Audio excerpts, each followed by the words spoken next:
Hi there, in this tutorial we're going to look at brushes where we take kind of ordinary lines like this and give them lovely cool artistic brush strokes. They look hand drawn, we're going to add wings, we're going to add a crown, we're going to make a star.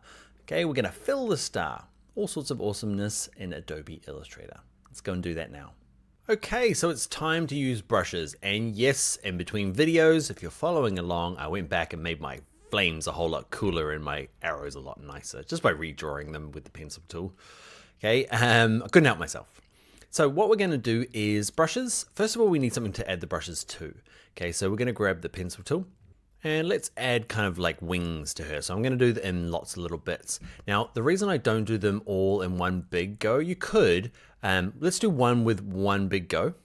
Okay, so one really good wing, but remember, smoothing's on, so when I let go, it looks marginally better. I'm going to add more wings on this side, but I'm going to do them as separate pieces. Okay, and I'm just going to show you the difference really. I'm going to draw some circles. You can see that one there completed the circle, which is kind of cool. We'll just see how it works. Okay, we'll draw some little more half circles in here. Great. So with my black arrow, I'm going to select all of these guys. It's a little bit harder now because we've got things all over the place. So you might have to click one, hold shift, okay, and keep clicking until you got them all. But I can kind of drag a box around all of these guys. Great. First thing I'm going to do is stroke is going to be white, and I'm going to open up my brushes panel.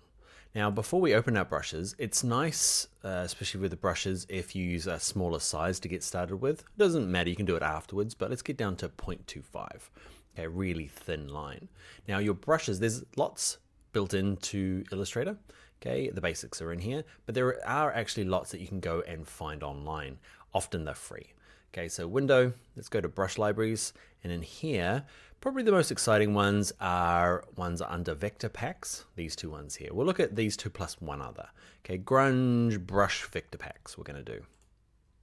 I'm going to move it off to the side here. I'm going to drag the bottom of it so I can see the different options and click on the first one.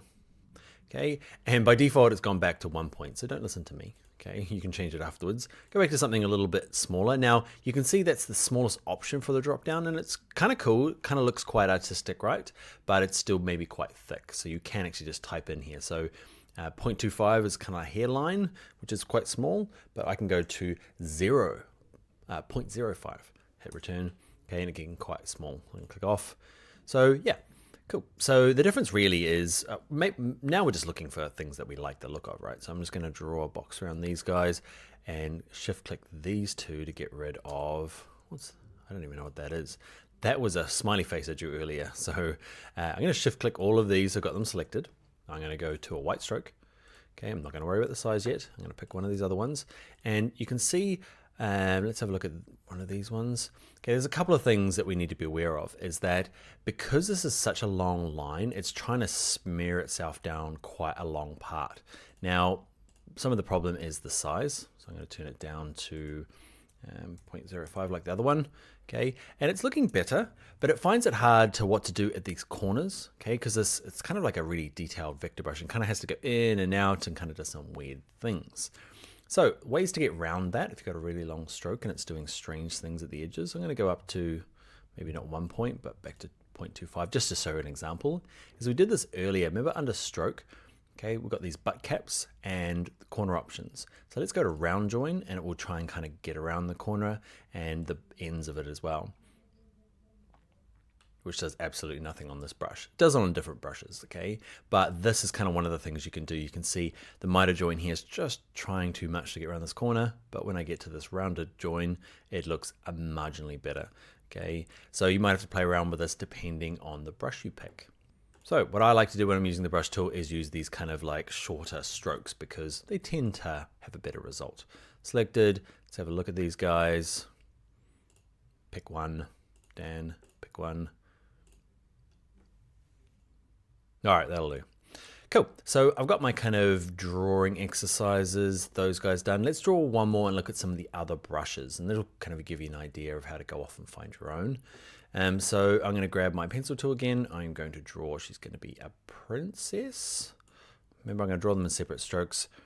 You can't really see them, so I'm going to undo them. So before I start drawing, I'm going to have stroke, but I'm going to crank it up to say 1 point so you can see what I'm drawing. So, yep.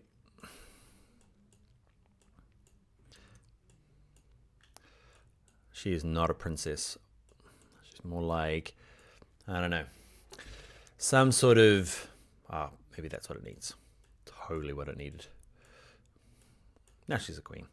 Okay, let's grab the black arrow. I'm going to select all of these guys. I'm going to show you another one. So another cool one is under brush libraries, vector packs, and this hand-drawn brushes. I'll let you explore those ones. Some of the other ones, lots of these are really, lame's a strong word, but lots of them are lame. Artistic has some really good ones though. So if we go to maybe chalk, charcoal, pencil, or ink, these go quite cool. Click on ink. I want to show you ink because these have some, instead of just solid black, they have some kind of like textures to them. Can you see it's kind of, they're a little bit transparent. Now again, I'm going to have to turn the stroke down to something a little bit more useful. But where they start overlapping, they start adding kind of extra depth. And yep, the reason I want to show you this one is you'll run into brushes that have this line along the top here and you'll be like, oh, awesome.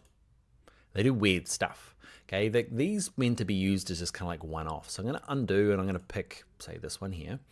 And then I'm going to click off. These guys here, if I drag them off, okay, it means that I can, for some reason, if I drag it across this image here, they're kind of disappearing behind it, which is kind of weird. So I'm going to drag it up the top here. And they're just meant to be used as elements up the top, okay, just as like separate things by themselves rather than following a path, okay. And what you can do, like with this guy here selected, he's lots of different options. I can right click them and go to ungroup, okay, and you can keep ungrouping them, okay, until you get kind of the individual parts. It takes a little while. Okay, the shortcut might be handy. Okay, we're almost there. Right click one more time, ungroup. Okay, and we start getting individual elements. I can select you guys and make you white. Awesome. So yeah, that's how they're meant to be used, just as like single little options. Okay, let's look at the next part. Let's close down the ink brushes. And let's look at kind of like filling in brush strokes. So let's say we're going to draw a star. I'm going to grab the pencil tool and I'm going to draw, what's this? If I let go, you're like, where'd that line go? Okay, it's because I'm drawing with the pencil tool with a fill, but no stroke. So the line is considered a stroke and there is no stroke. There's a fill, but it doesn't need a fill. Okay, it's there. If I go my black arrow, you can kind of wave your mouse around and go, that's random line, get rid of him. And there was this circle here we found earlier on. I don't know where he's from. So I'm going to grab my pencil tool and just make sure you're quite purposeful when you're drawing. Pencil tool, pick a stroke color, doesn't need a fill. And I'm going to draw a kind of a starry thing. My drawing tool's helping me out. Okay, so with this selected, black arrow, select all of these guys. I'm going to pick a brush. I told you I wasn't going to show you any other ones, but I'm going to look at one more brush libraries. I'll use hand-drawn brush vector. So I'm going to grab him. Way too strong. Let's get down to a smaller, yeah, we're getting there. Maybe 1.5. Cool, so I've got this shape here, right? And I want to fill it in. Now, the trick is, I'm going to close these down, is I'm going to copy and paste it so I've got a second option. I'm going to keep the strokes there, but this guy here, these lines, okay, what I want to make sure is I want to kind of fill in the gaps. And what I should have done before I started drawing is I should have made sure they overlap perfectly. So we'll check that out. Over here, I want to turn it back to a regular line. So over here where it says brush, I'm going to say actually no brush, go up to the top here and pick this first one. Okay, just a nice thin brush. And they do overlap. So if you didn't do this, you're going to have to make sure that lines overlap at least a little bit. So with them all selected, we're going to go to our best friend, the shape builder tool. We're going to pick some colors for it. Okay, so I'm going to go in here and I'm going to pick a color. I'm going to use the color mixer. And if yours is like mine and it's defaulted to just black and white, which might happen quite often. Okay, with this selected, I'm going to go to this option here, okay, and pick RGB, which can't be done. So I'm going to pick black first, then go in here and pick RGB. Cool. So I can pick from any of these colors in here, and when I hover over, I'm going to say that's going to be filled with the green. Okay, I can fill in all of these guys. Now they fill in because they overlap. If they didn't overlap, they might not fill up. I'm going to pick another color. Yeah, cool. The reason I do this is I'm going to select all of these guys now, and I'm going to get rid of the stroke. Goodbye stroke by going U and going to no fill. These guys down here, left over. Don't need you guys. And I'm going to select this and put it back over the top. Okay, line it up. Cool. So it's just a nice way of kind of, I guess, adding fills to kind of hand-drawn rough stuff. Okay, Shape Builder tool is perfect for that. Just making sure that the rough lines all overlap. Now, one thing you might see or have noticed is that if I grab, like say I've got a line and they don't quite meet up. Okay, so I'm drawing some stuff. Here we go. So I'm drawing a square, but the gap is, I'm drawing with a brush. Great, Dan. Now select all of these, turn it back just to a regular brush. Maybe this first guy here. Cool. So you can see there's a big gap here. Okay, mine was probably too big, but you can also see if I zoom in, there's actually a little gap in between here. Okay, so what that means is that it shouldn't fill, but there is a little bit of freedom that the Shape Builder tool has. That's probably too big, but it's going to fill in these automatically. You can kind of adjust that to say like, come on, just give me a little bit more gap joining ability. And you do it by double clicking on the tool. Double click on it. Okay, and up here, there's the gap depth. Okay, so you can go in here and go from small, okay, through to large. Custom, you can make it huge. Okay, so I think by default is it small? I can't remember. Okay, but double click the tool to change it, and it just gives you a few different options. Like this one here is not going to work because it's way too big. If I go in here and I say go to large, is it still not going to work? It's not going to work, too far apart. Okay, but you get the idea. All right, I'm going to delete those, zoom out, marvel at my awesomeness. Okay, but you're getting the idea, right? We're doing hand-drawn stuff and then adding brushes to add a little bit more realism to what something is actually vector and scalable and beautiful, but can look quite custom as well.